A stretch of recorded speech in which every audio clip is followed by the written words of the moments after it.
Okay, this is a reaction video. This is what Germans say that Americans can't say.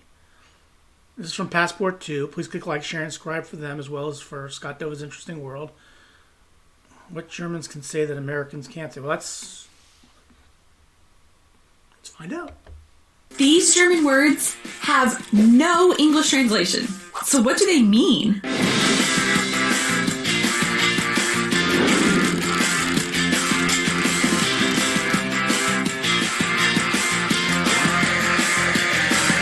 Hey guys, and welcome back to our channel. I am Donnie. And I'm Aubrey. And we are two Americans currently living in Germany and sharing all of our experiences living and traveling throughout Europe. As you all know, Aubrey and I have been learning German while we have been living in Germany for the past 2 years, and we have shared in many videos the struggles we endure to learn this schwere Sprache. Well, one of those struggles is from time to time, we see a German word we don't recognize, look it up, and come to find out, there is no way of translating that word because an English word literally does not exist that means the same thing. And that's kind of weird. That's kind of like discovering a brand new color.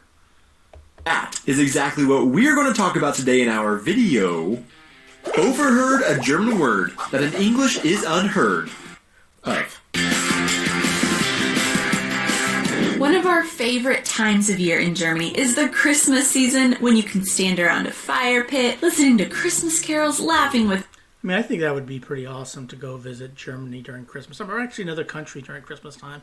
I mean, I've been in the United States and I've seen everything that we do over here, but I think it would be kind of interesting to see what it would be like in another country. Friends and sipping on a warm drink. Well, there also is one of our favorite untranslatable words that can describe this moment and atmosphere, and that is Gemütlichkeit. Put this word in a translator and you probably will get a result of something like coziness. However, that really doesn't explain what this word is supposed to fully represent. The Wikipedia entry on Gemütlichkeit describes Gemütlichkeit.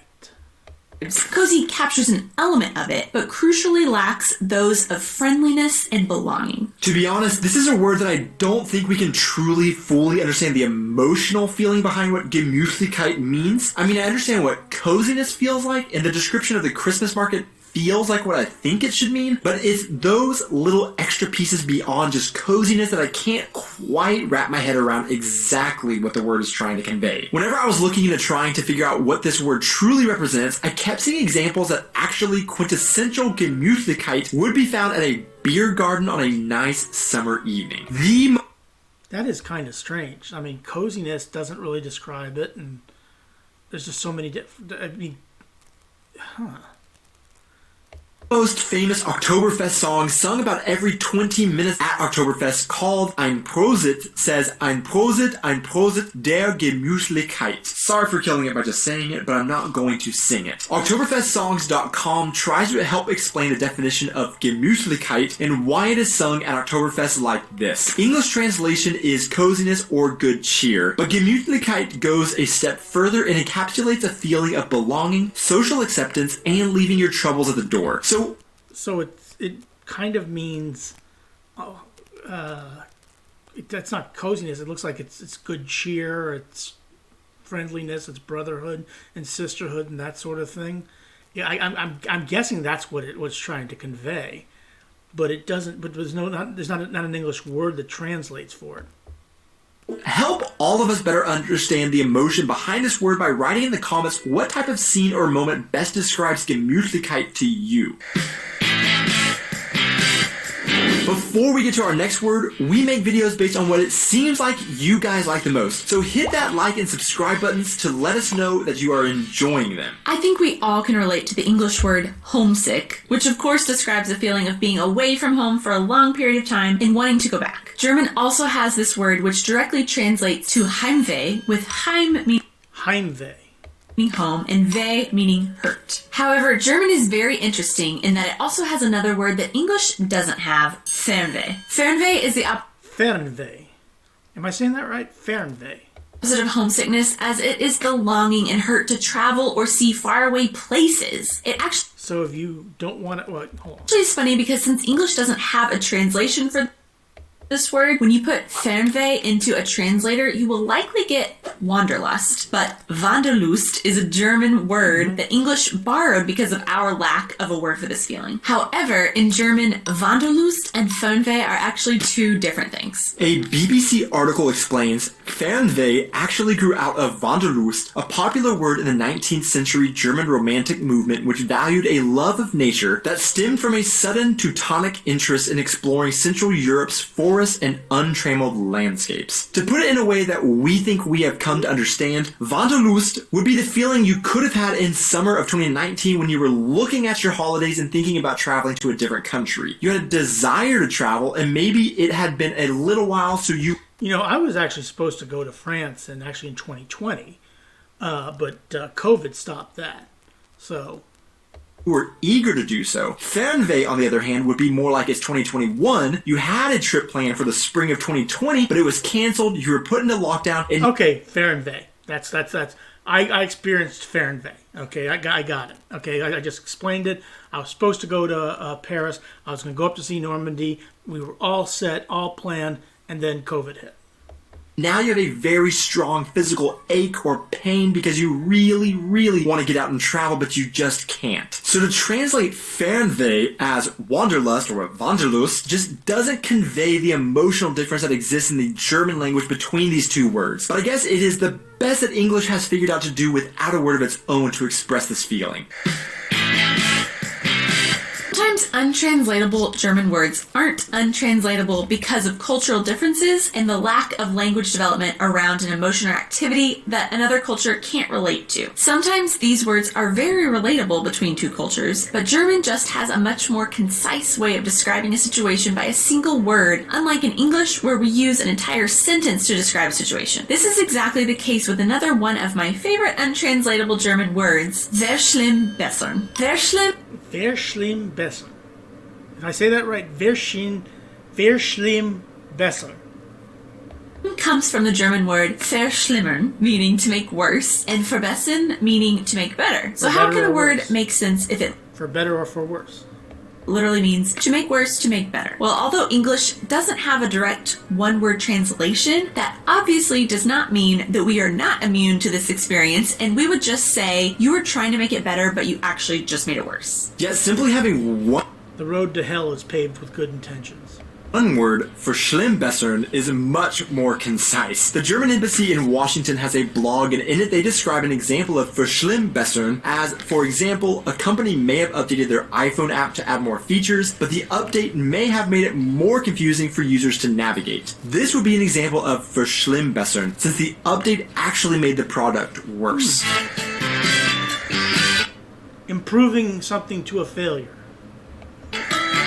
Honestly, the next word is one that I hope is the last time we will ever mention it in a video because it seems to be working its way into way too many of our videos recently, and that is Sitzpinkler. As we have discussed in other videos, in Germany, unlike in the US, Sitzpinkler. it is common practice for men to sit when they urinate, and therefore the term assigned to a man who sits while he pees is a Sitzpinkler. I'm sure this... Good God, did I need to know that word? Just because you sit when you take a leak doesn't, they got a word for it? This explanation is unnecessary, but Sitz comes from the word sitzen, meaning to sit, and Pinkler comes from pinkeln. Now, Sitz to sit, I understand. My grandmother, my Nana, she was born in Austria-Hungary, okay, and she could speak some German. She would say something like Sitzen machen. Okay, again, that's not here, but Sitzen machen. Sitzen machen. I don't know what that means. I don't know. You can put that in the comments below what Sitzenbachen mean, but that's sits to sits, and then pickler to urinate. They got a word for that? Meaning to urinate. This literally isn't even something I had ever heard of men doing until I came to Germany, and therefore we have no translation of this word since the when somebody goes to take a leak, I don't need the demonstration of whether they stand over the pot and do it that way, or if they sit down and put it between. In fact, I remember reading something where Lionel Messi and Luis Suarez were on a Uruguayan TV show and basically explaining that's something that they do. And I was like, did I need to know that information? Do I need to know that now? Okay, I mean, look, now there's a word for it in German? Expectation for the most part is that you, as a man, just stand when you urinate. However, an interesting note is that in Germany, even with the culture of men sitting while urinating, there is another meaning of the word It's a culture? Sitzpinkler. According to the BBC, but those who choose to sit are often referred to as a Sitzpinkler, implying it is not masculine behavior. You know, not okay. We've heard that you can also call someone a Sitzpinkler to describe them not as someone who sits to urinate, but as what we would call in English a wimp or a wuss. I haven't actually heard that use ourselves, so can you guys let us know if... How do you know? I mean, seriously, how do you know? Are you what are you going to go into the... Oh, he's sitting down. He's a wuss. Come on. You have heard that being used as a slander as well in the comments? That's funny. That is actually funny. It's Sitzpinkler. Are you a Sitzpinkler? What the hell is that? Somebody who sits down when they take a leak. Why? Is there something wrong with that? Well, you may be a wuss or a wimp. One of every German's favorite words in the German language, and would be one of every English-speaking person's favorite words as well if we just had a translation. I'm talking Feierabend. As you know by Feierabend. now, most of these untranslatable words are actually compound words of multiple German words stuck together to give us something unique. So if we look at the parts of the word, are you able to figure out what this one word might mean? The first part of the word Feierabend. Okay, I don't know. I don't speak German. Fire just sounds like fire, like hot fire. Abend, fire, bend. comes from die Feier, which could mean the celebration. Celebration. Okay. And der Abend, meaning celebrate the evening, going out and having a good time. I'm assuming. The evening. So together we have something like the celebration evening or the evening of celebration. And I doubt that actually gets across what Feierabend literally means, and this word does have multiple uses or meanings, but the most common will be heard at the end of the workday, and Duden.de defines it as free time following the working day. This word has many different uses, and depending on the use, would be translated differently in English, but we really don't have a translation for this word. One of the best ways of trying to translate it would often just be the end of the workday. But then after work, yeah. There are other uses, like it would just mean have a good evening if you said schöne Feierabend as good evening. You left the office. Or you could use it just to call the end of something. To be completely honest, this is a word that I think the emotion kind of eludes us, and I'm sure some of you can better explain the feeling of what Feierabend means better, so help us out in the comments below. So as you can see, as we struggle to try and translate untranslatable words, we are struggling to wrap... And I'm sure there are untranslatable words from English to German, okay? I don't know what they are.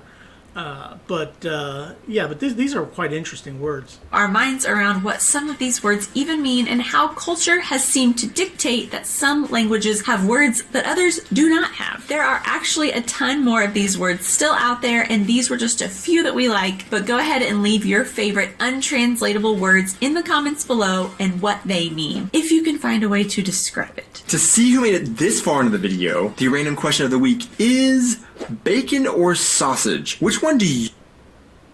God, that's tough.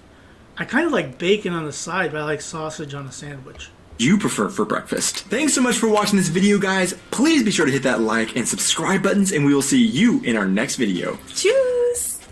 Okay, this was good. Passport 2, what Germans can say that Americans can't say. Okay, fair enough. Please click like, share, and subscribe for Passport 2, and like, share, and subscribe for Scott Dova's Interesting World. This was interesting. Have a good day. Thanks for watching.